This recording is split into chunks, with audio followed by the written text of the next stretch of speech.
Okay, welcome everyone.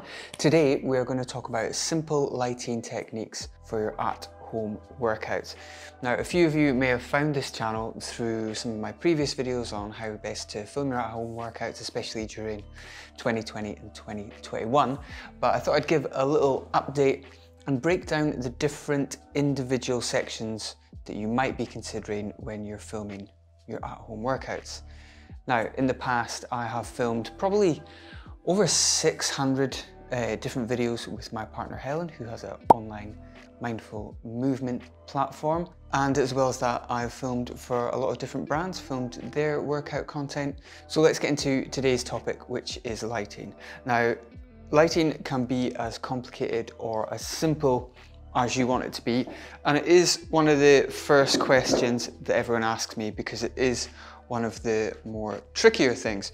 Now, the first question that I ask people when they ask about lighting is, what light sources do you have where you already are? We're very fortunate here that we have this big, massive window, and quite often when Helen is teaching her online Zoom classes or classes during the day, we just use this. So the first thing would be to assess what light you have available.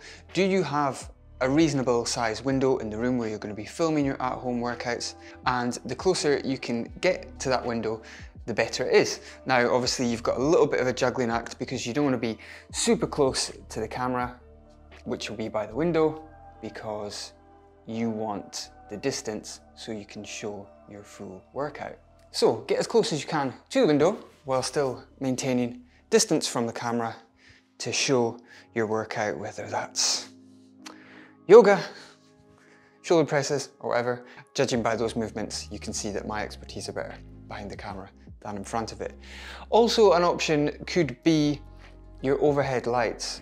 Now, I usually steer clear of these, especially if your bulbs are quite tungsten. So if it's quite yellow, that's like a tungsten light. But if they are daylight balanced, shall we say, and quite blue, which is what we have here, we don't actually use these when we're filming. But if we were out of options with lighting, this might be something that we might use. They're quite evenly distributed through the ceiling. They're quite blue, so they're quite daylight. And the reason that's important is because you don't want this weird mixture of a very blue light and a very yellow light mixing together, because that's just going to give your camera lots more work to do. The image is going to get all mushy as the camera is stretching the image to try and balance it out and make you look as flattering as possible, and the quality is just going to suffer. So whatever your light sources may be, try and make sure that the color temperature is the same and is consistent throughout those different light sources, whether it is all yellowy tungsten light or whether it is a more daylight blue balanced light.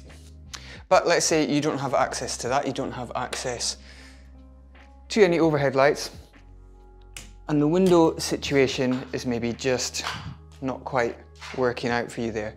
Then the solution that I usually suggest is some LED panels just like these. These are from Neewer, which is quite a popular entry-level brand when it comes to photography and film equipment, especially for people who are new to photography and film.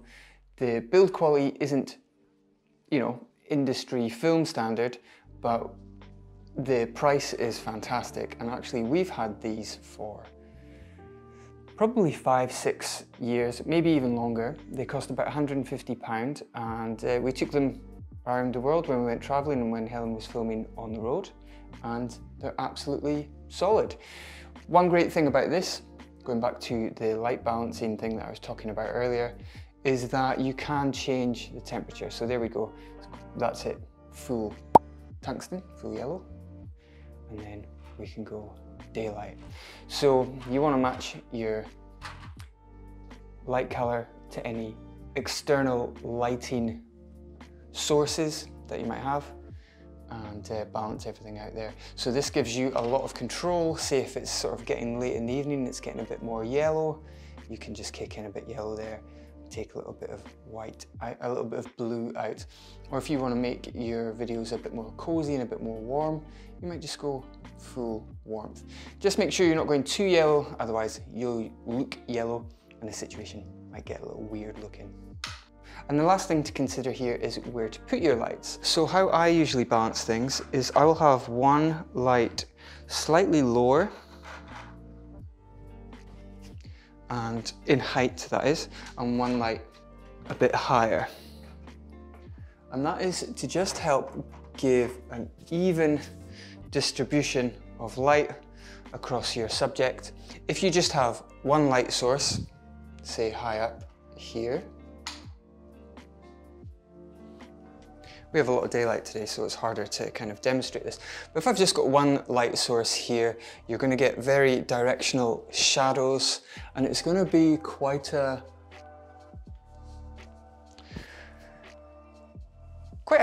harsh, contrasty type of light. So you'll have this one directional light, and you'll get quite a lot of shadows falling off you there. And the reason you have this other light on the other side a little bit lower in height and actually a little bit lower in power as well is just to get an even distribution of light. So now I've filled in the shadows there and we're getting a nicer, more even spread of light across me. You also want one kind of roughly about head height, maybe a little bit lower, because if you've got one light high up, it's going to cast all sorts of unflattering shadows on yourself or your subject or whoever that may be. So we have this, which is often known as a fill light, which is going to fill in the shadows and be a lot more flattering. And also it's going to cover you if you are down on the ground here, doing your instructing down here, mainly getting lit by this light now. And then when it comes to standing up, you've got this light source here as well.